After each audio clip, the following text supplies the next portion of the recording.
Transmitting to you from Old Heart Radio.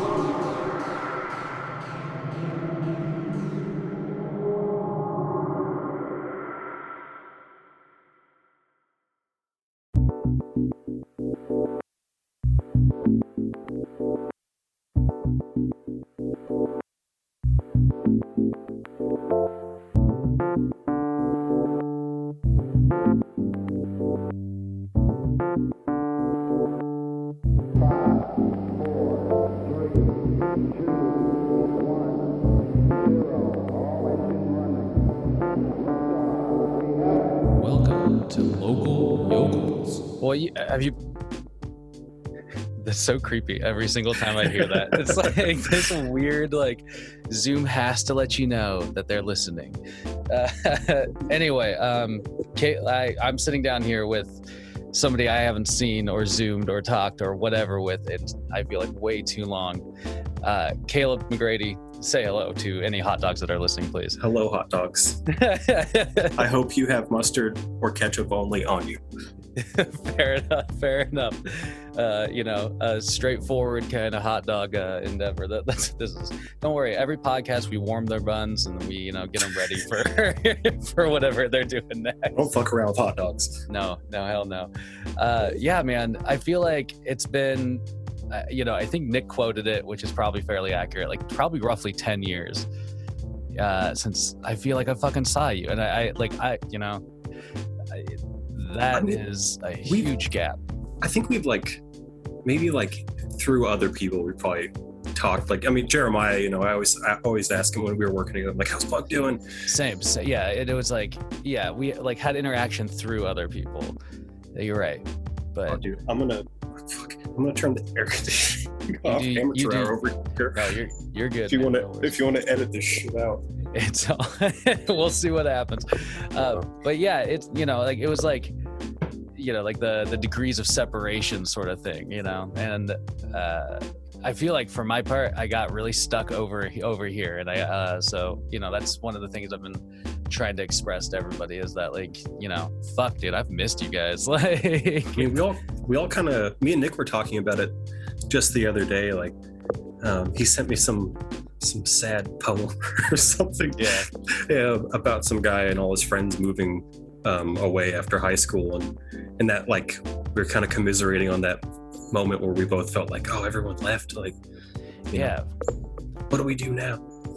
Yeah. It was I don't know, man. I mean, some of the other podcasts I've been doing with the guys, we've been talking about some it's funny because it's in the timeline, it's junior high age shit, high school shit, and then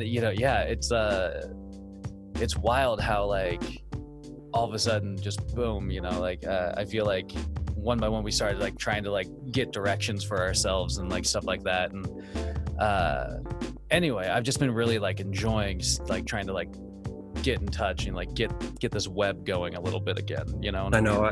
I love it. I mean, yeah, I'll run into people periodically, randomly, and just happen to work with Jeremiah for 3+ years, or see Dusty or Rex again. And I mean, I always I remember making a point of when Nick told me he was joining the military, I was like, well, I'm gonna be the squeaky wheel that gets the grease. I'm just gonna annoy you because you may leave, but you're not going anywhere. No, for real. Well, and that's a whole thing I actually wanted to ask you about. When did you join the military? I think it was I signed up and was officially enlisted at the end of 2013. Yeah. And so I went in 2014, in January. Yeah. And how many years did you stay in the military? I only did 2. Okay. There was a lot of downsizing going on at the time. They were reducing force and stuff, and I mean there was just a lot going on with stuff at home. I was stationed in Colorado. Okay. Yeah. At Fort Carson. And my mom had she had breast cancer. She's doing good though. My brother was having a rough time with some stuff, and he's also doing well now too. Everything, good to hear. Got better. But I was married at the time, And up until I turned 30 recently, I was a divorced veteran under 30. Check that off the list. But it was a crazy time. But it was yeah, like you said, like the time to go out and figure it all out for yourself and you know, what am I doing? Like, yeah. It's like that stupid trifold we did in high school. I knew I should have worked harder on that thing, you know?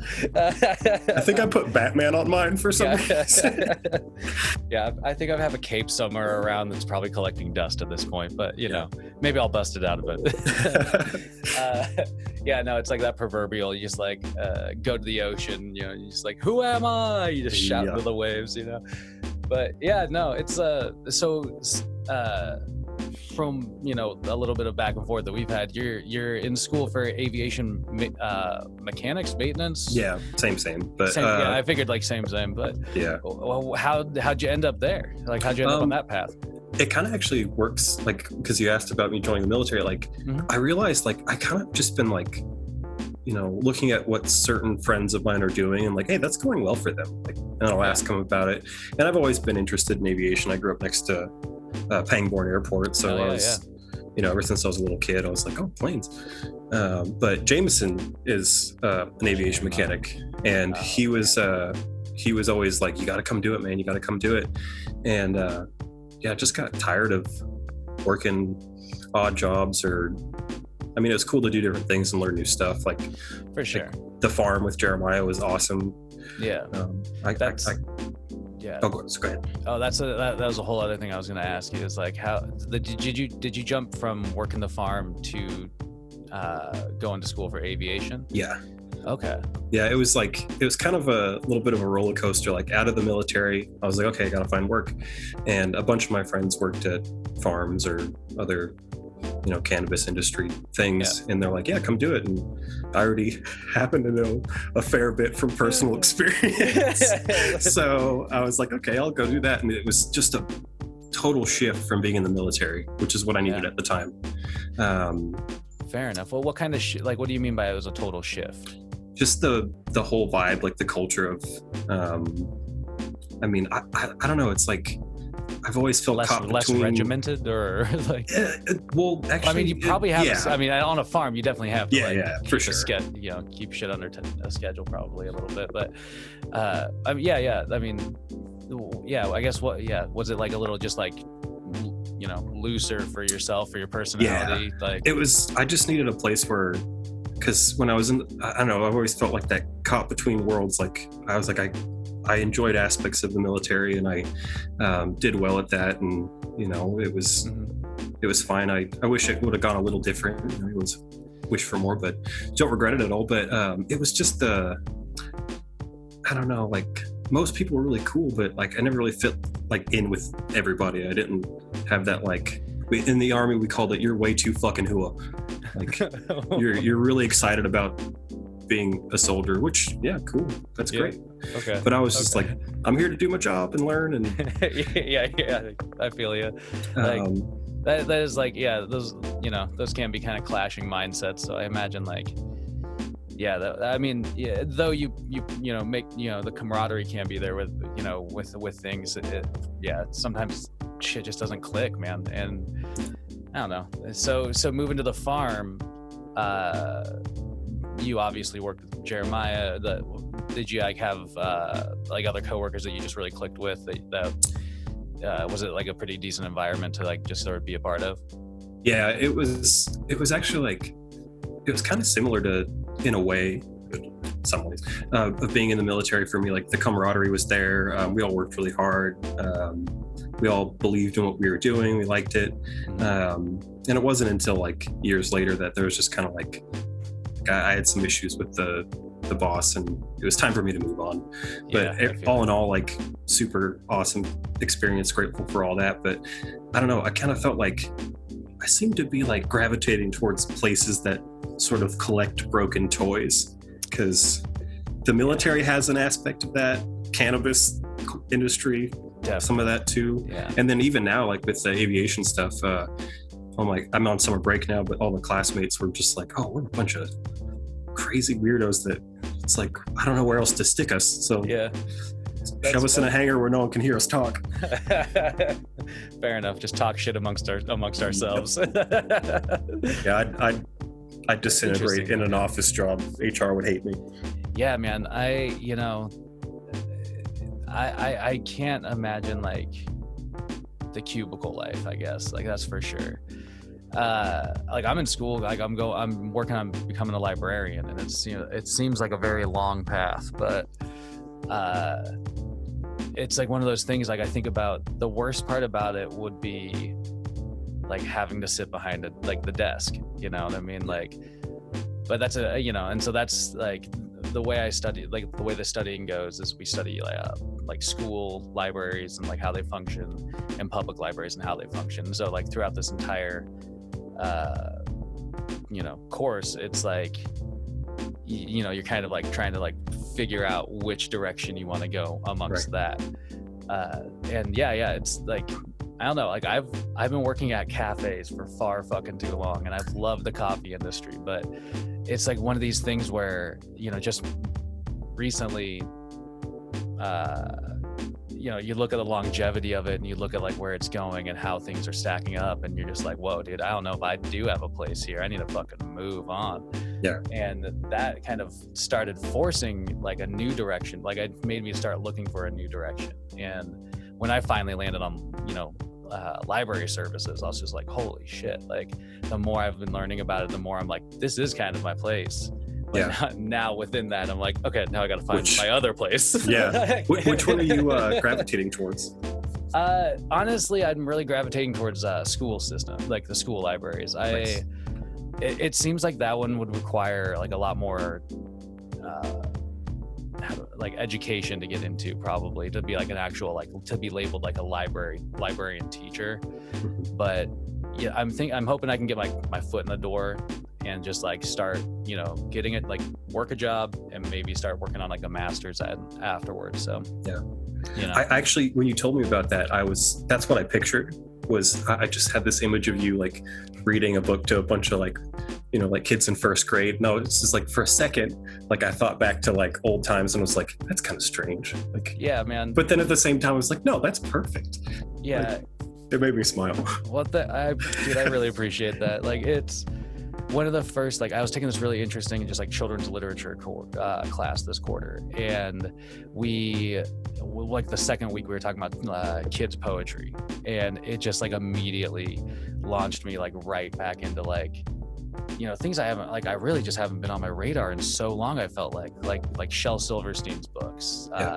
There's this great like a collection of kids poems called A Pizza the Size of the Sun by Jack Prelutsky, and you know, it reminded me that like you know, back in the day, me and Dylan Standerford, we wrote we created this like a little ensemble book of like kids poems and shit like that, you know. And it was just like, damn, dude, like I don't know, it's been strange like getting into this library culture, because it's simultaneously I'm like really getting into that, but I'm also like digging into parts of my personality I think that I haven't really fucking dug into in a really long time. And it's been interesting, man. It's like reawakening things, you know. I feel like that would be, I mean I'm not sure like what age, like, you know, if you, I guess maybe you might do a very, like if you're in elementary school, it's a lot of different ages, but I definitely elementary to middle, probably. I could definitely like picture you doing that, because like some of my favorite teachers were librarians, and they were very like, I mean, they were really passionate about, like that was kind of what helped me like really enjoy literature as a kid. Definitely. And just like your stagecraft, like I think when I think of you like reading the story to the kids, and I think like of you just making like faces, like, and it's like such a good, I think that's such a good mix, because you know, like I always knew you to be like have you ever like checked this out, or have you ever read this, and like you turned me on to stuff just by mentioning it. And vice versa, man. That was one of the things I've always loved about like you and like the just like large like the crew as well. Like it was like we were constantly exposing each other to things, like, you know, like, and it's sort of like constantly pushed our boundaries of taste and like, you know, interest and everything. And it was so fucking like looking back on it, it was just like, damn, that was so like formative in a way. Yeah. You know, I mean, we're so lucky I've talked to tons of other people our age, and like just kind of told stories about back then, and they're like, wow, I didn't have like a group like that or a place like the Estate. And I mean, at a time when you're an angsty youngster and you don't feel like anybody gets you, and then we just had this giant, like, again, like our little group of broken toys. Yeah, definitely. I don't know. We were like the island of misfit toys, but it was like it was like that, and that's something I keep thinking about with Wenatchee in general, is that like the way life was in the valley was fairly fucking boring for the most part, unless you like carved out something, and that's basically what we like eventually like did. Like when I was talking with Dusty and Nick, it was like all you guys, before I even like got involved with everybody, we all became friends. Like you guys were like working on this like sort of, I don't know, you guys had this little group that you guys were kind of doing your thing, having fun. Like, I don't know, it was just like like I don't know, making shitty music, but like it was all like imaginative and like driven by itself, which was so funny. Like that's like the thing. It wasn't like driven by like the need, like the thirst to be a star or be like the best. Or it was just like, well, I mean, sort of the best. We were all like faux, like it was like faux the best. We were all like puffing out like our comedic fake strongman chests and being like, yes, let's do this epic thing, or like let's make this epic music. But it's like a band like I don't know if you've ever heard of, was it Sabaton? Sabaton? No, what is that? What they're like they're pretty interesting. They're a metal band. Classifying them would be fun. I guess they're kind of like fair enough. That's always the worst part about it. I'll have to look them up. I just listen to Spotify now. They do a lot of they're really into history, and they write like albums about like old warships and like historical events. It's super strange, but that's like cool. They're really into it, and they're really talented, but their stage persona is just super silly. And do they have such singles as Defense of Moscow? Probably. I haven't like listened to them a ton, but yeah, that sounds like them. But okay, I mean, I think I found them. But anyway, if you're not in the know, like you look at them like, these guys are absolutely ridiculous, and they're like, yeah, we know. We're just not going to say that we know. We're just going to do this like with full conviction. There's tons of bands like that, but absolutely. But that's awesome. But I always appreciate those kind of suggestions, because it's like, I've been trying to rekindle the Jay Schmouder El Capitan. A little bit. It's like, it's really, we're like very cursory. I like really hesitate to even like admit that like out loud, unless we're all whispering it together, Well, if you guys do, if you need, I know it's like super important. If you need a keyboard stand, I'm your man. Oh, God. Do you remember that? I do. I fucking do, dude. Oh my God. Like to this day, that like, I mean, and like, I give props to you, my friend, like that.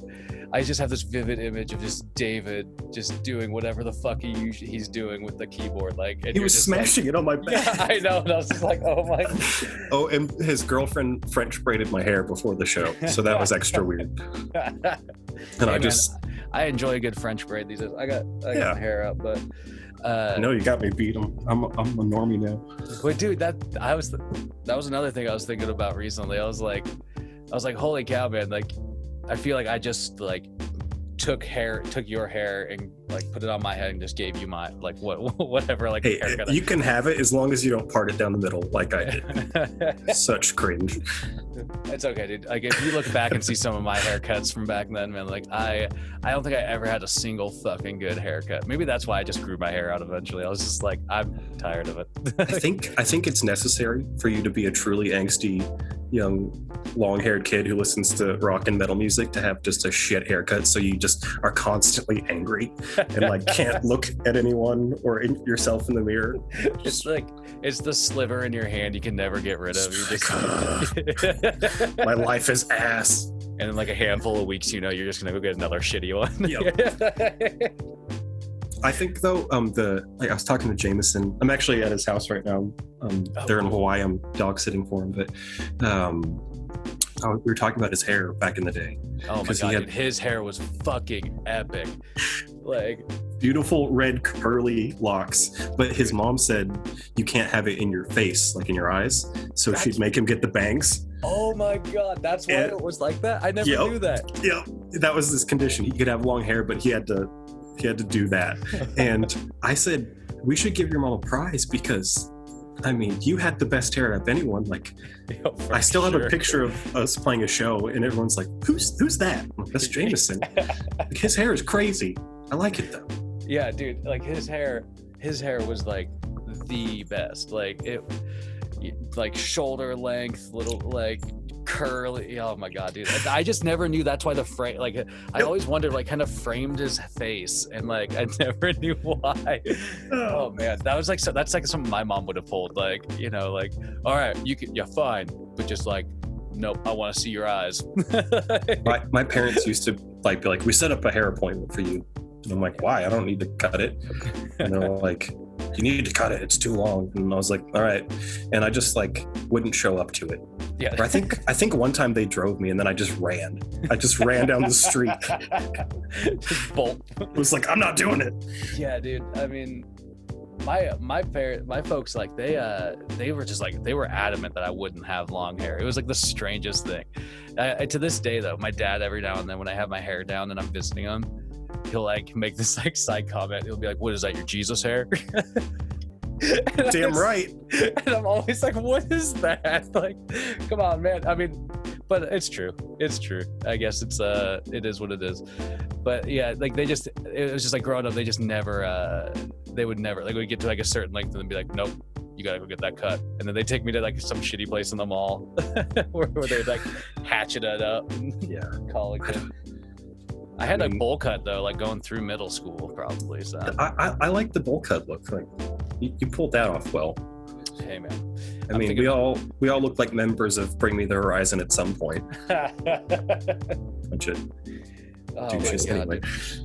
Man. Okay, so with like what do you like, okay, with aviation maintenance, like where are you at with this? Like how do you, I was racking my brain about it earlier, and I was like, do you have to have like a pilot license to like work, to like even, well, not probably like to be working on planes, but do you want to get a pilot license as well as like work on planes? I think I would at some point, just for my own benefit. If I did, I think I'd go with helicopter over fixed wing, because if you do, eventually you get the private and then the commercial rating, and then there's a million other ratings you can get depending on what you're doing. And it's like, I think it's more lucrative in a short and long term than if you're going to just be a fixed wing pilot. Like, your best bet is getting a captain's job at Horizon or whatever airline. Sure. And that's not really, I don't know, the lifestyle that goes with it.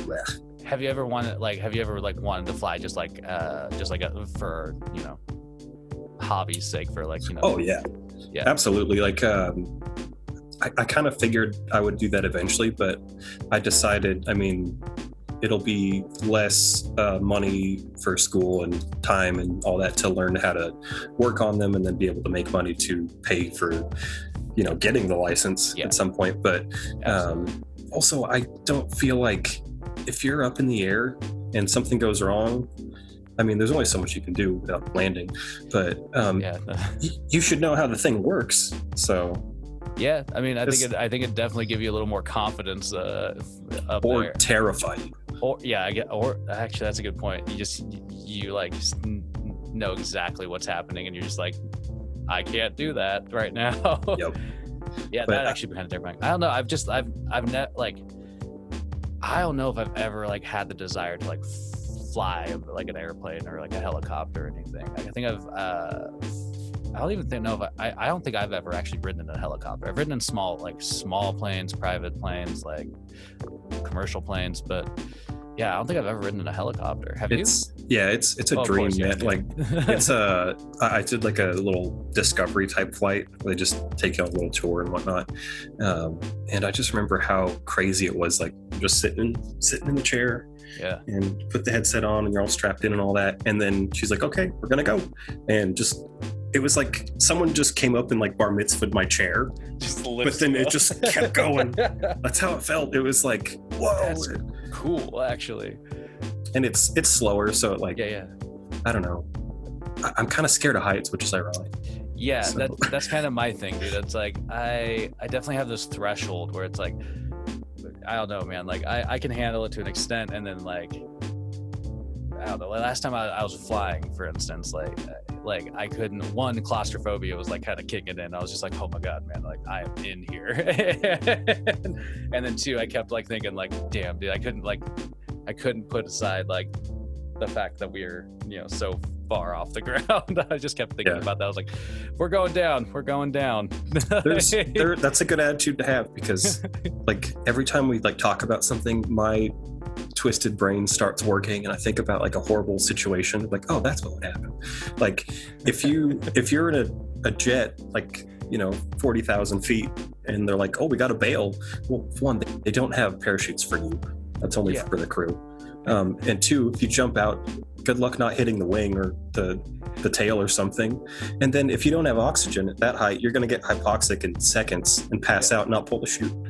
So just sit there and pray. I don't know.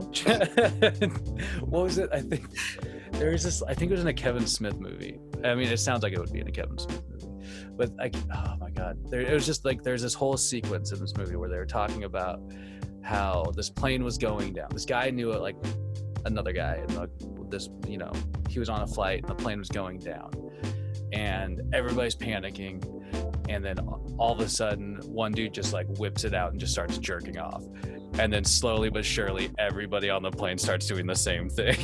And like they're all just like trying to please themselves before they die.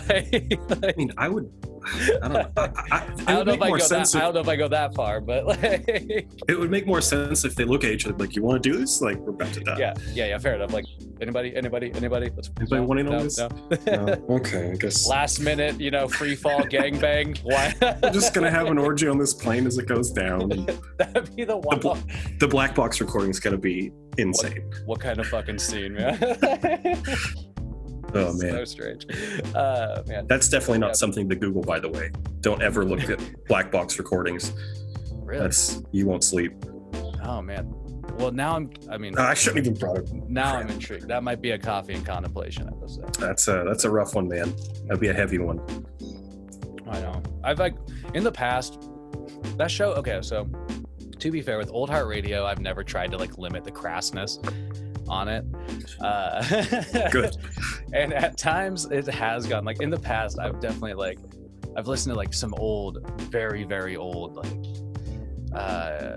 we used to do this show called You Snooze You News, and it would sometimes the news stories were just that I don't know, they were just a little morbid, and we were just laughing them off, and I'm just hey man, that's what I get. That's life.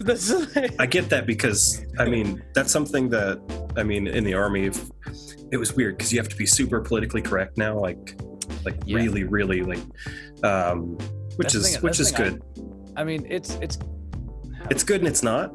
It has its limitations, but in itself, but it's pushing for a good thing, I think. Yeah, in general. And we're always open about discussing stuff hey, if we said something to offend you, let's talk about it, sort it out. It's just like any job. But the gallows humor present in the military is probably second to none. Yeah. Because when you're in these situations, which thankfully I never was in any super hairy situations, never deployed or anything like that. But you hear all these stories that people would tell and things that they went through, and then they find a way to make a really, really messed up joke about it. But you can't help but you can't help but laugh with them, because one, they're coping, and two, it's I don't know, if someone was talking about me and something that happened to me, I'd be happier if they made a joke about it and someone went, oh man, that's bad, than them all just being sad about something happened to me. I don't know. I agree with that, man. That's 100%. That's fucking that's a really good train of thought. I think I would much rather have people cringe and laugh at like the fate of whatever, I however I ended up, rather than like at the mention of it, like the room falls silent, and everybody's like somber. Like that's not the way to be fucking remembered, man. Like, like if I ever, if I were to die unexpectedly and had to have some kind of, they're having a wake or a funeral or whatever, I'm like, just roast the fuck out of me. Like if there is some ghost of me like hanging around listening, I want to just like, as I drift off into the afterlife, like, I don't know. All this just like, oh, he was nice and blah, blah, blah. I'm like, no, talk some shit. Yeah, dude. I mean, like I said, I'm with you. I think laughter is like celebration, man, in a lot of ways, and I think that is like the way to go out, with being remembered with like fonder memories that people can either make fun of or laugh with you. Oh, speaking of fond memories and cringe and other things, I think you know where I'm going with this. I think I do. I think you do. I think yes! you do. Nick texted me one morning and he said Jared feels very sad because he in the comic book club cleansed you. And we can elaborate on that a little more, because I'd love to get like, it's a little fuzzy, that memory, not repressed or anything. Not repressed. No, it's not like that.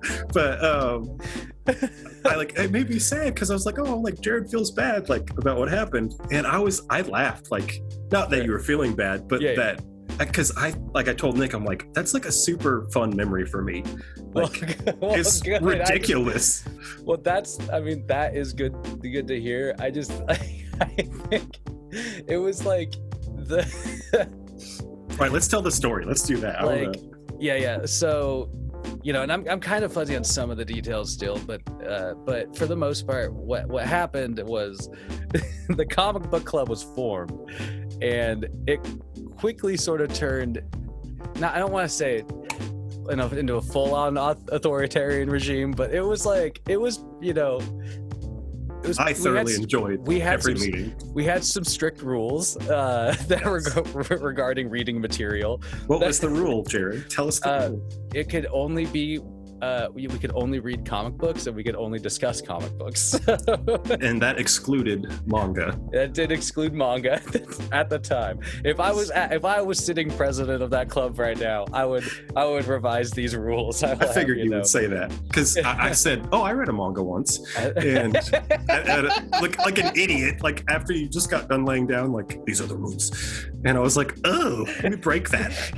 Like, I could just be quiet and not incur any tribulation, but I'm gonna speak up, and I'm glad I did. But I'm glad I did. You looked at me like, what? You must be cleansed. Something like that. Exactly. So, maybe cleansing wasn't the best term, but we had to get the demon out of you. Well, that's actually ironic, because the manga that I read was Death Note. That's what Nick told me, dude. I was like, I can't believe. Have you ever read it? I have, man, and I like it, that's what I mean. Like, as an adult, I've learned to appreciate the manga. Yeah. But yeah, dude, I was like, when he told me that, I was just like, God damn it, dude. And that kind of like, for me, that kind of grinds it a little bit. I was like, it was a good one too. Yeah. But yeah, so basically, from finding out that you had tainted your soul with my reading of manga, we mostly, it was organized. A cleansing ritual was organized, very organized. Which would involve. Was that the same? This is what I'm trying to remember. I think it was the same night that we were also trying to binge watch Lord of the Rings movies at Jameson's house. No, was that a different night? Because the night that we did that, Nick and I just went outside and shot longbows for like 12 hours. Yeah, fair enough. Okay, so I do remember that it like basically like we had. Who was holding you? Because there's everyone. Like, yeah. It was a lot of people. Well, I think Jameson, so the first thing you guys did was I I think I stripped down to my boxers. Yeah. And my hair was super long, so it was like a very Christ-like kind of vibe going on. And you guys all picked me up over your heads. That's like right. I was crowd surfing and threw me in the pool. That's right. Because we had to. Not only was it enough to rat tail you, but like we had to make sure that you were like. No, I can still, like, it's coming back to me. Like, I remember you threw me in the pool, and then I got out of the pool, and then I was instructed to. Jameson had that brick wall by the pool, so I put my hands on the brick wall, like. And I still remember you looking at me and like winding the towel up, and then you gave me this evil little look as you dipped the tip in the pool. That was it. But then, like, after like the first couple little smacks with the rat tail, I saw like a look on your face, like, what the fuck am I doing? We've gone too far. And I'm like, what the fuck am I doing? Like, I'm the one getting whipped. And then I don't really remember much after that. I'm tearing up over this. This is so fucking funny. I don't remember like drying off or like getting dressed again. I don't remember it. Yeah, I don't remember that, but I definitely remember like picking you up and throwing you in the pool. And then I definitely remember like that was like the moment for me that's like always like captured is like just dipping the rat tail in the pool. Oh yeah, it was like the extra on top of everything else. It was they tie glass shards and whips, like, rat tails need to be dipped in water. Yeah. I mean, it was just a little. But I got you like right on. That was like the one I did. I think for the most part, it was like I got you like good once, and that was like on the side, I think. Yeah, I mean, it was nothing to. Yeah. I mean, I think at that point I'd already gotten like a few tattoos, so I was like, whatever. Well, and that's what I mean. It's like so really it was like this like big. It was this big unnecessary ritual for technically an unofficial club at the high school. No, it wasn't actually. Well, we were an official club. It was a lot more than that, and this is why. Because like. I mean, I was tight with like Rex and Jameson and everybody a little bit, but I was kind of like the friend groups were still like merging at that time. Yeah. And maybe this is way too metaphysical or whatever, but I remember thinking like having that feeling like, okay, this is like our group of people, but we're not like cemented with each other yet. Yeah. And I felt like after that point, like I remember because afterward you said he has been cleansed, he's forgiven, and I remember that too. And then it was like I feel like after that, like you and like Scott Weiss and some of the other guys that I didn't know as well, we all kind of like just kind of came together and bonded a little bit more because they were like, this kid's fucking crazy. What did we just do? I that's actually like a really a really good point is that. Like, yeah, like right near that time, it was kind of like we were, this like hodgepodge group of like, friends, but we were all like in this like stage of like really getting to know each other.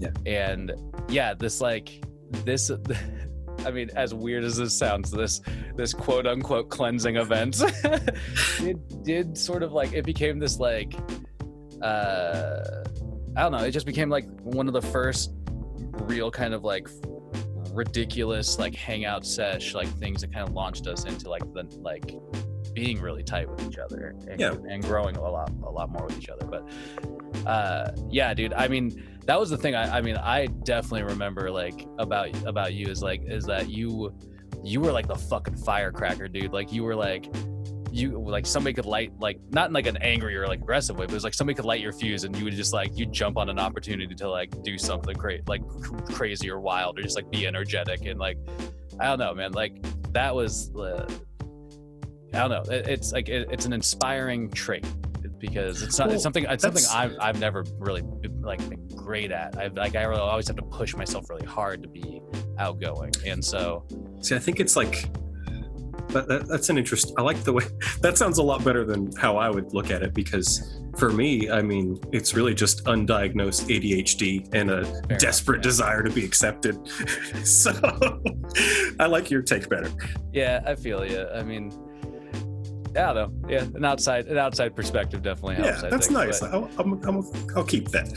But you know, it's like, yeah, there's that, and that's one of the things that, like, looking back on the dynamic of like all of the members of this like friend group that we had, was that like everybody brought some sort of energy to the table, you know what I mean? And that, I think, is what kind of helped like perpetually just keep like imaginative, like ridiculous things happening amongst us. Like, right. You know? Like I just had this thought, because I mean, we kind of brushed on like metal subgenres a little bit. I've just been at the house like hanging out with this sleepy dog, and I watched a 4-hour documentary about metal subgenres.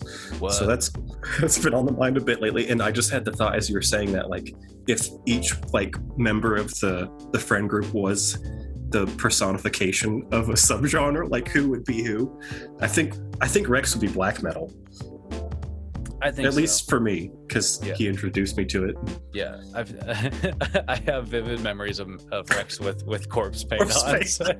So you know, yep. Like that was, I mean, like some of that wild shit, dude. Like, and that was always one of the things too. Like some of that wild shit like happened around like music, man. Like it was just like, for some reason we just used the energy of music to be even more ridiculous. And watching Rex play bass while in corpse paint is one of my favorite memories tucked in the back of my mind. I mean, I got to give him a little bit of shit though, because not too much, but I remember when we were talking about like different kind of bands we liked and stuff. I think we were at Jameson's house again, and we were watching like Headbangers Ball, and Dimmu Borgir came on. And I was like, oh, these guys are sick. And they're all like, will you listen to this? Like, what's wrong with you? And like a couple months later, they're like, yeah, that shit's so good. And then Rex just goes on a black metal binge. I'm like, okay. And now it's accepted. Yep. The black metal and manga, man. I was ahead of my time. You were. Never forget that. Well. Right. But yeah, okay. So if Rex is black metal, what would Nick be? Power metal. Oh, yeah, for sure. That was an easy one. All right. What about Jameson? What do you think Jameson would be? I think Jameson's like that like post-hardcore, just, you know, like that Bury Your Dead kind of, I guess a little bit of metalcore vibe. Slightly tough. Yeah, like kind of sensitive, but kind of also like if you listen moody. to the lyrics, they're really like, they hit you, but it's presented really gruff. Yeah. It's like someone yelling at their therapist in a growl. They're saying some real shit, but fair enough. Oh man, what about like what kind of metal would Dusty be, for instance? I mean, that's a good question. I feel like heavy metal, like the classic stuff. Yeah, exactly. I was thinking because he always kept it like kind of on the rock, and like definitely, you know, the oldies, like that was a big thing that I think of when I think of him. Well, though I'm not great with metal genres, what would you classify yourself as, though, man? Jeez. I mean, for a lot of high school, probably like stoner metal. Stoner metal, maybe, but like thrash. I mean, because I listened to it. I'd say like thrash because because it's just like, it's, you know, you got some energy. But I don't know, like what would you want to, what kind of metal would you want to be if you had to be metal? I mean, now it would be different now, but at the time, I don't know, I was listening to a lot of thrash, and I guess kind of like doom stoner metal too. Smoked a lot of weed. So but what about now? I don't know, like symphonic blackened deathcore. There you go. I've been listening to a lot of it, so symphonic blackened. Wait, did you say blackened? Okay. Blackened deathcore. Symphonic blackened deathcore. Yeah. What makes it blackened though? Is it like it's dipped in black it's like a little bit black metal? A little bit, like some of the tonalities and the guitar stylings, or even the vocals are, you know, near that, but it's not pure true cult. Fair enough. I mean, honestly, like it's legitimately interesting to me. Like I don't like I have never really, like, I've talked to Jeremiah about this before, where I've never really dug too deep into like those many subgenres of metal, and like, you know, it's exhausting. But they're all like, I mean, if you break them down, like they are like different, you know, like to a lot of people it'd be like, well, this one and this one sound the same, and this one, like, it's like there are like, you know. these like interesting differences that you can note in between these like genres with these subgenres of metal. Yeah, I mean, it's also blended now too, that it's kind of silly and like a fun little game, but if there's people who take it way too seriously, like anything with metal, but at the end of the day, just be like, I think heavy music is a good umbrella to like, you know, like, yeah, you go and figure out the rest on your own if you want, but that has always been the hardest part about what God, I say that like that's true. One of the hard things about like when you're like in a band or part of a project is like when somebody comes up to you and wants to know more about like your group, and they're like, what do you guys play? Like, what kind of genre are you? And it's like, dude, it's so hard to break that down. Are you screamo? Yeah, it's like I don't, yeah, you know, like I've racked my brain about that so many times for various music projects, and I'm always just like, I don't know. I have always preferred to come up with my own title. Yeah, I mean, because like, you know, you have multiple people in the band and they're all lending their influence and the stuff that they kind of like, and a lot of our bands were like that. It was there'd be a hardcore breakdown and then immediately like a blast beat black metal verse or something. Well, exactly. I mean, and that was something I always loved, was that like it was like, whether it was like versatile because it was like we were making it like, you know, forcing the song to be versatile, or whether it was just like, you know, whether the song was just kind of fluidly becoming versatile. Like there were so many different styles jammed into songs sometimes. Like you go from like ska to metal to like, you know, to like a jazz like interlude, and like, you know, just like ridiculous stuff. But yeah, that's why like Schmouder, for instance, like I always just tried to call magic rock, right? Like it just became a thing. It became the standard for Jay Schmouder. When me and Jeremiah had this other group called a friend, it was we got really tired of trying to, like, people, when we were booking shows, everybody was like, well, like, I need to know how to book you, like who you gonna, like what kind of music you're gonna play with and all this shit, and we just started telling people Deep Roots Brutal. I've listened to a friend. Yeah, it's deep. I don't know what I'd call it either. Yeah, exactly. Let's go with that. But that was it. Like, I mean, we just came up with it because it was like Deep Roots Brutes was like fun to say. Well, yeah, fun to say, but it's like, you know, it's like it's all in the gut anyway. You just eventually like let it out, and that's all like a friend was just like us just like yelling at our instruments. Jeremiah was obviously structuring songs a little more. I was just sort of yelling things into a microphone, I guess. Give me that mic. I'm gonna yell. Yeah, but you know, it's a Deep Roots Brutes. But yeah, like, I don't know. It's like that kind of, it's always really interesting because when you dig into like genres of music, they're like, especially nowadays, they have splintered off into so many different types of music. Like I was just listening to, you know, a 2-hour vaporwave fucking track on YouTube, and like vaporwave, like I remember when I got first introduced to it was just like a couple years ago, and it seems to be like this amalgamation of not only like synth wave and like, you know, synth pop and all this kind of synth music, but like also this like, it's like almost a point to make artistic or like music videos with vaporwave. Yeah, and like it's like this blending of like visual and audio, you know, in this wild way. Jeremiah, of course, the musical encyclopedia on legs. Yeah. Very long legs. But anyway, very long legs. he gave me some vaporwave to listen to, like right when I was like going through my divorce, and I just looked at him like, "You son of a bitch!" Like I'm like I'm in my house like with my headphones and just weeping. I'm like, "Why did he do this to me? It's so good." Oh man! But it was good. It was probably the right move at the time. Hey, it's, you know, it sweeps you into an ocean of emotion sometimes. Yeah. Jeremiah was actually, he was the one who got me hooked on vaporwave. He actually got me hooked on vaporwave through Simpson Wave. Me too. Yeah. Simpson That's Wave. The video that made me cry. Oh man, dude, I love those fucking videos. Yeah. They are emotional though. They are really like, which is hilarious, shit, man. Because it's the Simpsons, and you like, the juxtaposition's kind of odd, but like I remember there's just like some video where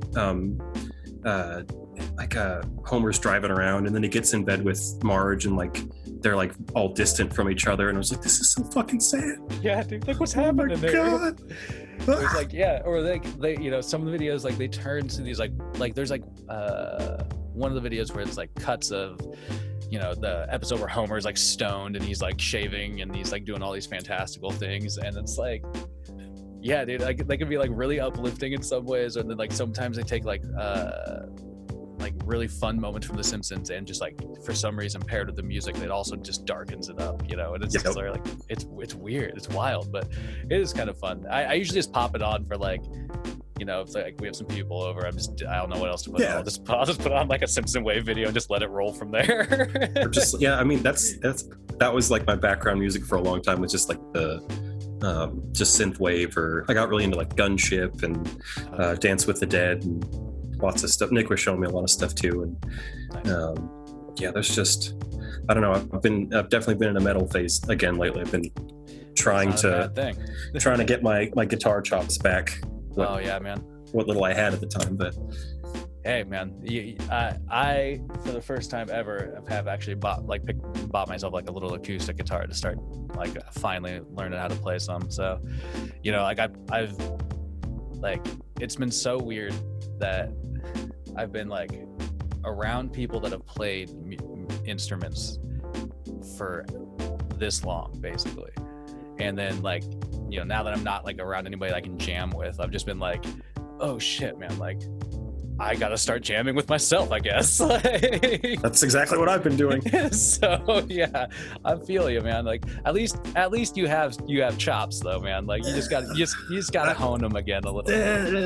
That's generous. Because I could parrot things. Like I could learn to play a song, and I had some finger dexterity to a point, but I never really I didn't spend enough time learning theory and songwriting and just all that kind of stuff. Yeah. And now that's what I'm trying to do, is fill in those gaps so that I know where I can, okay, my fingers can walk, but where are they going to go? Yeah. That's like the biggest thing for me right now, is that like I have to do like all of that, right? Like it's like for like, I'm so used to when I'm trying to think about like songs and structures and like digging around, I'm so used to doing that with like sticks in my hand, you know, playing the drums or something. Yeah. I've just recently like started digging around on bass before I bought this, and so like that kind of helped like start getting this dexterity in my hand. Yeah. But, like holy shit, dude, like my fingers are not like used to like the way that I need to like hold strings and like move my fingers and stuff like that. It's wild. And then I think that takes a bit. Yeah. And then I think about that, and then think about like when I look at something like some sort of instructional thing to be like, okay, well, like learn how to play this. I'm like, what am I fucking looking at? I don't know what that is. Yeah, I can't read music. I don't know how to read music. Fretboard, I see this. So I actually, like I'm piecing it all, you know. You mentioned drums. Like I actually, I don't have a set yet, but that's been my. Oh yeah. Like I've just that's actually what got me like back into wanting to do music again. Was I was talking to my dad, and we were talking about like I'll show him like Meshuggah or something crazy. Like listen to the drummer, like listen to this. Like I know you don't like this kind of stuff, but like, it's really focus on that. Like, yeah, it's really cool. And he's like, yeah, that's interesting. And then he'll be like, here, listen to some blues or whatever. Mm-hmm. But he just looked at me one day and he goes, you have a lot of energy, and you seem very like honed in on the rhythmic aspect, and you should learn to play the drums. And I was why didn't you tell me that when I was 13? But so I mean, that's something I haven't got a set yet, but I wanted to start. And I mean, as someone who's been playing for longer than I have, which is zero, what advice can you give to? Oh man, well, don't smoke weed and play the drums at first. You'll get lost in trying to figure out your timing. Okay. I remember one time jamming with Jeremiah. We had like, it was like one of the rare occasions, like back in this handful of years, like I just wasn't really smoking weed. I was like definitely drinking way heavier. But like I don't know, I had smoked some of his bowl or something, you know, one of his J's or whatever. And like, I remember just sitting down and just like, we were jamming. And then I slowly just started like, I was like counting, you know, like the ride cymbal that I was keeping. And then I was like I was trying to count that. And then counting on top of that, the bass drum, and then counting on top of that, the snare, you know. And I was just like, it was just like, I don't know. It tripped me the fuck out. So don't do that at first. Okay. Stay away from that. Do that later. Those are advanced drum moves. I know, because I remember Rex telling me, like, man, it's so much fun to just get ripped and just jam on the drums. And I'm like, well, yeah, you know how to play them already. It is, but I mean, but the thing is, you also probably already have some rhythm anyway. So like, you know what I mean? So it wouldn't be like you just like not knowing anything about music and like sitting down and be like, you know, knocking on stuff. Like you probably know how to play a fucking rock beat, and like that can translate to, you know, a jazz beat pretty easily. And like, I mean, in theory, but I think like I brought like a practice pad, and I've been working on doing rudiments and just kind of getting the hand stuff down. But I mean, I think the thing that's like, because I'll just do it like, you know, on my lap or while I'm sitting around trying to get like the limb autonomy going, and definitely, you know, I got a hyper foot. It wants to kick all the time. I just want a heel toe. Yeah, dude. Can't though. I can't though. Back in the, like when I was playing a lot more, like I tried to get into using a double bass, and I just like, you know, it's not that I can't use a double bass. It's like, you know, it's fairly straightforward. You just have to, I mean, it takes a little thinking, but you know what I mean? But sure. It's just, I never got a preference. Like I never liked it. Like it was just, to me, it was just like this auxiliary pedal that I kept mistaking for the hi-hat pedal. Yeah. And I was just like, and I never used it enough to like justify it. And so I was just like, I don't know. I just always liked the single, but yeah, I remember Troy, when he came back from, one summer from Hollywood Vine, you know, when Hollywood Vines came back, like he was like, his heel toe, like on his bass was so fucking incredible. Like I was Troy's just, like, so good. I was just blown, like it blew my dick off. I was just like, what the fuck is happening, dude? Like, like I don't know, dude. Was it? I think it was Schmouder that played at Studio 7 that one time, like the first time. Yeah, we did. And we all drove over there, and I remember when they mic'd Troy up on that system, and then he just started going into it. I was just like, oh my god, like fucking thunderous, dude. Like, it was awesome. Yeah. I've never gotten to his level, dude. He was always like, that dude mastered that, like his drum set so early on, and then he just started like perfecting perfection. It was fucking crazy. Yeah. Like, but no, I mean, like, I like, you know, you mentioned that you got, you know, a lot of energy, and you joked about it kind of being like undiagnosed ADHD or whatever. Oh no, that's true. But I feel it. No, I'm not. No, I'm not. No, I know. I 100% understand that, because like that was like a kind of, besides wanting to like, you know, hop on an instrument and make some noise, like that was kind of a motivating factor for myself. Like my folks, when I was younger, and not to like disparage them or like make fun of them or anything, they just like, it was at that time where like things like ADD were really kind of like naysayed in the media, and they just never bought into the idea that like all my extra attention and like my issues with focusing were linked to anything like that. And so as an adult, I found that sitting on the drums really kind of was like a great outlet for myself, because you know, when you're jamming, you do get lost in the fucking like beat, man. Like you're sitting back there and you just get lost in it, and it's so nice. And you know that you're like a driving force behind there, and that there's so much going on between your legs and your arms, and like you're thinking about, you know, what's coming up and like where you're going with this and how you're leading. You know, it's just like it's a great use of energy is what I'll say. And so I definitely, like, if you can get your hands on the set and you have a space to jam, dude, like do it, man. That's my plan for the fall.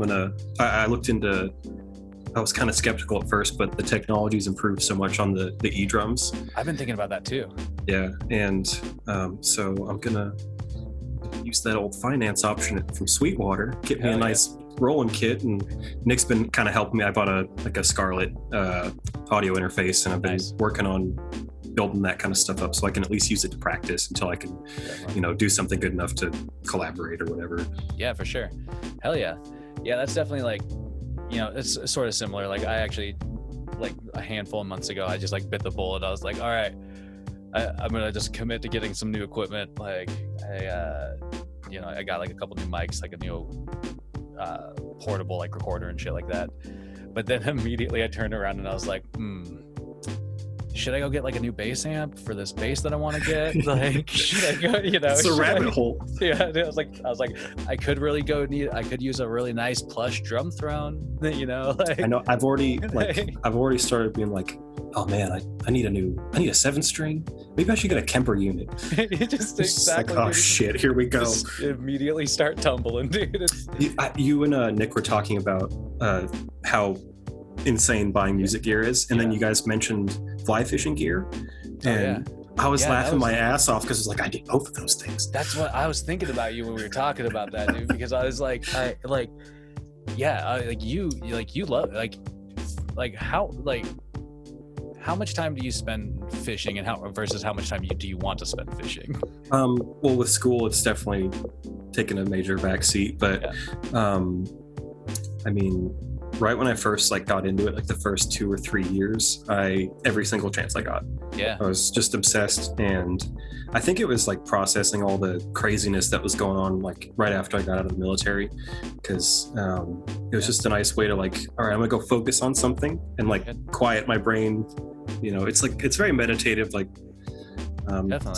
like anything that takes a physical and mental focus to do it. I mean, it's not rocket science, but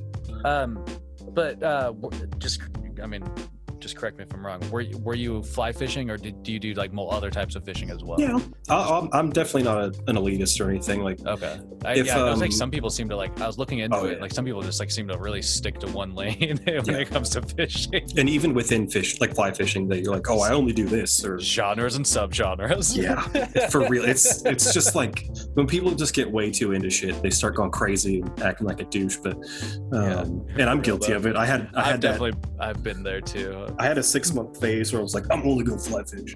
And then I was like, you're being an idiot. Stop it.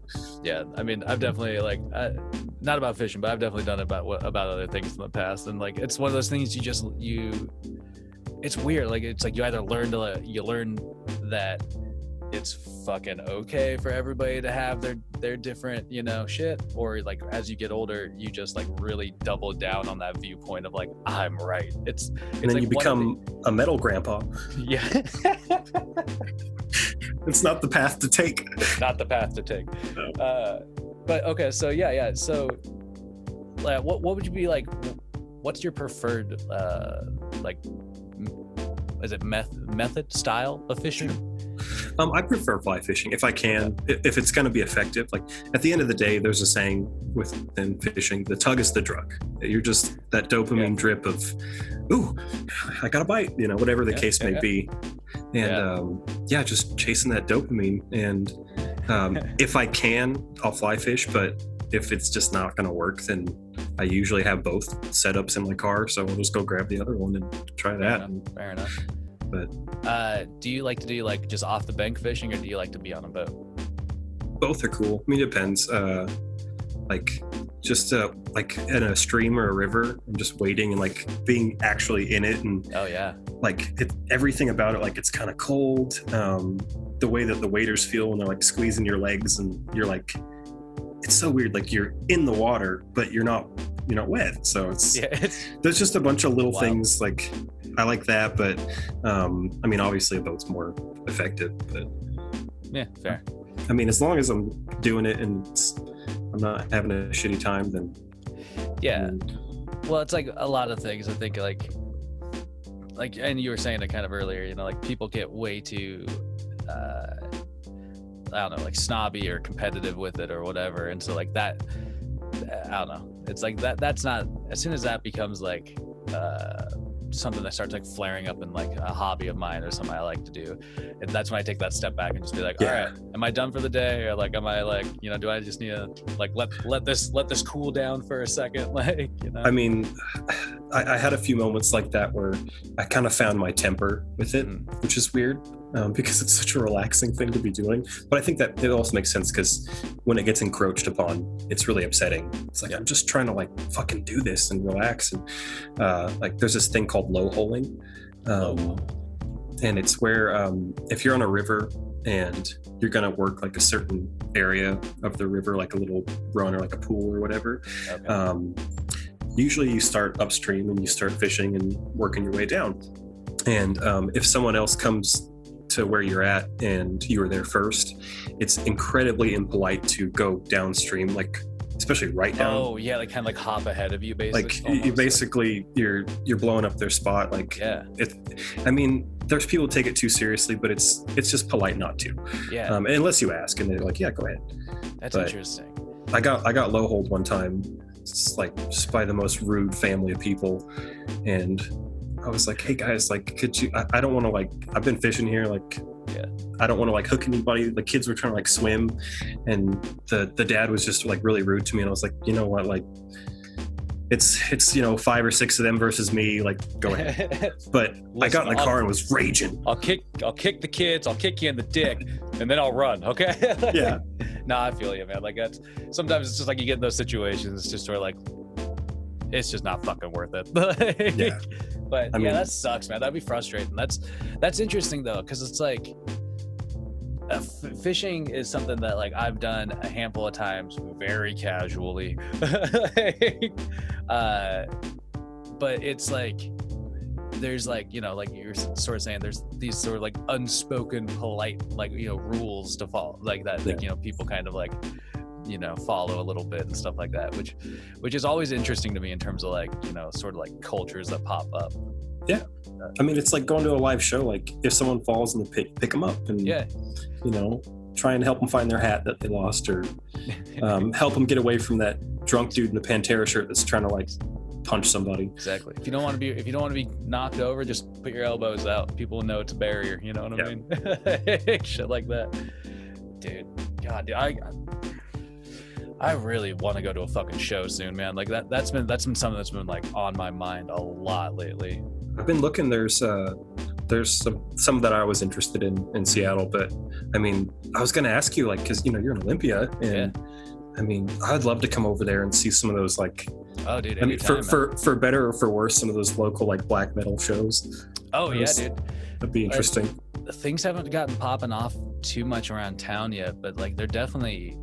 You can tell like it's starting to head that way. Yeah. Which would be kind of fun because there is actually some like really decent metal shows. Like back when like there like shows were still going on and everything. Like there's a spot. It's probably the most notorious spot to play in Olympia. It's called La Voyeur, and it's basically just like a little like fucking bar that serves a handful of food, and they have like this fucking dark room in the back that like you can load in through the alley from, and like you just run your own sound and you just set everything up, and it gets sweaty and nasty back there. It can get crowded at times, but some of the fucking metal shows I've seen there in particular have just been off the fucking walls, dude. Like people going bonkers in this little room, and like there's like a line of people up front all like thrashing their fucking hair, and like and it's just like I miss that shit, dude. Like I miss that shit so hard right now. Like, like just being crammed into a fucking room with a bunch of people just fucking raging on something,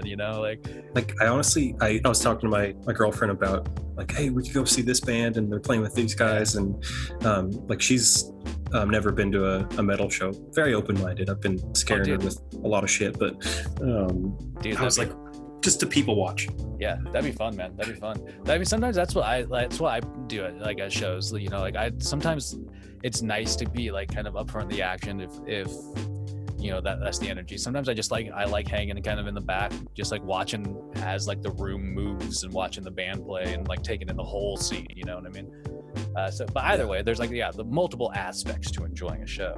Yeah, and anytime, man. That invitation, I would love that. Always open. You're more than welcome to come over. I don't necessarily have like an extra bed or anything, but I have a plush couch that you're welcome to sleep on. I've slept on this couch that I'm sitting on right now for the past 5 days, and it's rather nice. Perfect. Well, I'm easy. It's better than a machine gun nest in the winter. So fair enough. Yeah, dude, that'd be killer. But yeah, like this live music is just like, it's just so weird. Like I quit drinking a while ago because I just have issues there. So, and as an adult, you learn that you're just better off without some shit. Sure. But that caused me to like sort of stop going out for a really long time. Yeah. And sort of like right before things all kind of got shut down and whatnot, I was like really getting kind of back into the groove of like checking out like whatever the set was at, you know, one of the local bars or whatever going on. And then like, you know, now to not have it again, I was like, oh god damn. Yeah. You know, See, that's interesting. Like I feel like the opposite. Like whenever I go out, like I'm not gonna drink. But if I'm at home, I'm like, yeah, I'll have one. Fair enough. No, I mean, like that was, it just, I guess like between like doing things like playing shows at like bars all the time and just like getting fucking drunk there and like, you know, then like recreationally doing something like with music and, or like, you know, just going out to shows. Like it's, I don't know. I never had a problem not drinking back, you know, at a show. But yeah, I don't know. Like I've found that like like when I go to a bar to like check out a set, now what I usually do, you know, perhaps I smoke some weed. I'm not saying I'm sober by any means. I just don't drink. It's weed though. Come on, it's like taking fucking vitamins. Yeah, it helps with anxiety. You know what I mean? That's but you know what I found was that I would go, and instead of just kind of like being sort of there, you know, the music's playing and you're just sort of like, you know, doing whatever, I found that I really started enjoying a little more like actually paying attention to the performance. Yeah. And you know, like and so it kind of became like this, I don't know, sort of interesting beneficial perk of going to the bars sober. Yeah. So, you know, because it really does like I don't know, it's expensive like too. It is expensive. It definitely can rack up. Not that I'm proud of it, but I've definitely spent too much money on that shit in the past. Oh, so, man, you know if someone like wrote me a check right now, all the money that I'd spent on weed and bullshit when I was like younger, like, oh, I'm gonna buy. Well, the teepee was a good choice, but the oh my god, damn right, that was a good choice. But other things, like if someone wrote me that check, I'd be like, well, I guess I'm gonna take a year off. it's probably ridiculous. For real.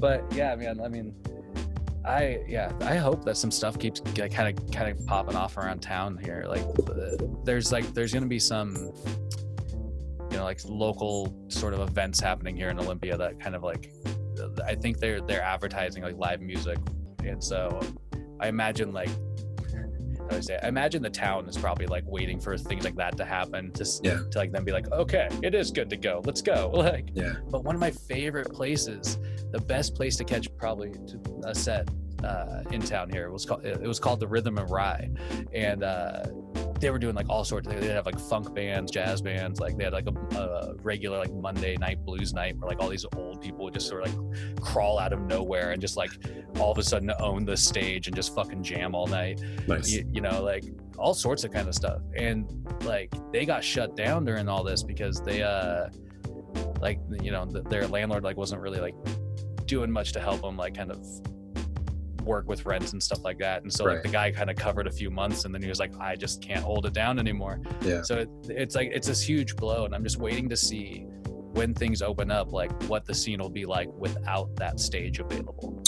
I mean, I don't know how, I mean, it would take a lot of work, but yeah, I've heard stories about like, you know, as like scenes like that are starting to come back, they'll like do fundraiser concerts to try and like, hey, let's get that back going again. Yeah, that could happen. Well, all this, I mean, in a very strange way, kind of reminds me of like times like when like, you know, back in the day when like the Grange closed, or like, you know, there was just like literally the open mic night at Cafe Mela to play at, you know, like the birthplace of Schmauer. Yeah, like stupid shit like that, where it's like all of a sudden there's just like, you know, there's just no activity, no availability, and it's just. It like, I don't know. It's just like it gives you the stagnant feeling. That, yeah. At least if you like, you know, the energy of making music. Sorry, hold on. This is my little puppy. Aww. This is Bowie, say hello. Hello, Bowie. Okay, he's not. Oh, that's shy. Actually, I'm sitting next to a beagle as well. Oh my gosh! See him down there. Look at that beagle. That's all he does. He sleeps. That's a full beagle. Yeah, he's been sleeping for the most part, but I think he just kind of got up. But yeah, he sometimes does guest spots with me. Man, yeah. So, whoa. He's got something to say. He's got the mic now. Give me that mic.